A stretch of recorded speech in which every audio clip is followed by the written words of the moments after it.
kukemea matamshi ya uchochezi, matamshi mabovu, matamshi yasiyokuwa na misingi yaliyotolewa na aliyekuwa naibu rais Honorable Gachagua.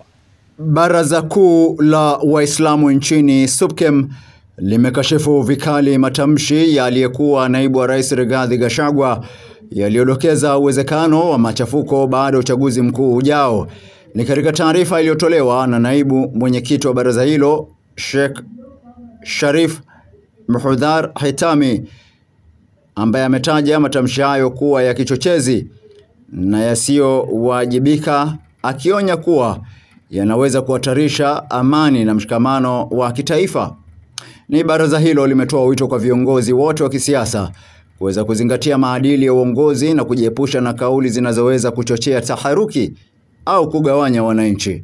We, the Supreme Council of Kenya Muslims, SUPKEM, wish to express deep concern and unreserved condemnation of the recent inflammatory remarks made by former Deputy President during the launch of his new political party, threatening that the country will face a situation worse than 2007, and warning that Kenya will burn to ashes if elections are allegedly rigged, is not only profoundly irresponsible but amounts to reckless incitement that endangers the peace, security and cohesion of our beloved nation. Sheikh Sharif Hitami amesisitiza kuwa kila raia ana haki ya kujieleza na kutoa maoni yake kuhusu masuala ya kitaifa, ila uhuru huo unapaswa kutekelezwa kwa mujibu wa sheria.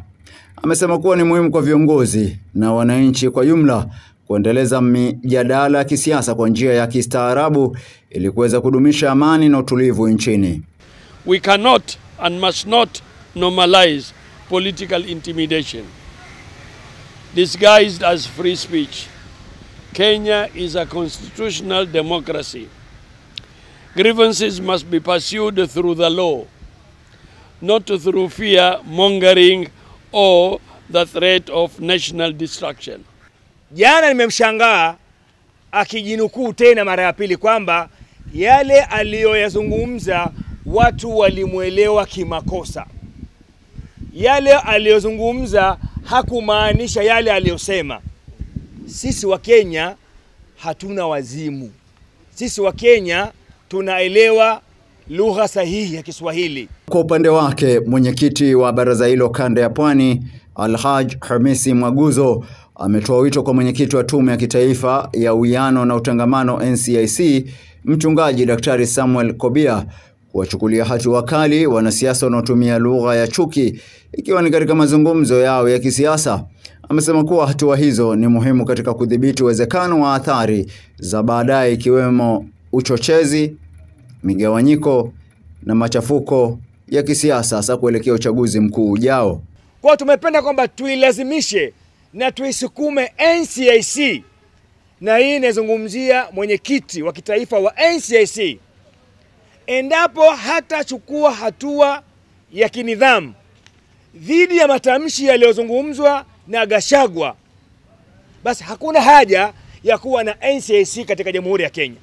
Tunaomba kwamba vyombo vya dola na taasisi ambazo zimeundwa ziweze kuchukua hatua za kimsingi dhidi ya naibu aliyekuwa Bwana Gachagua. Kadhalika amewaonya wananchi dhidi ya kufuata mkondo wa viongozi wanaotumia lugha ya chuki, akionya kuwa mwenendo huo unaweza kuvuruga amani na mshikamano uliopo nchini.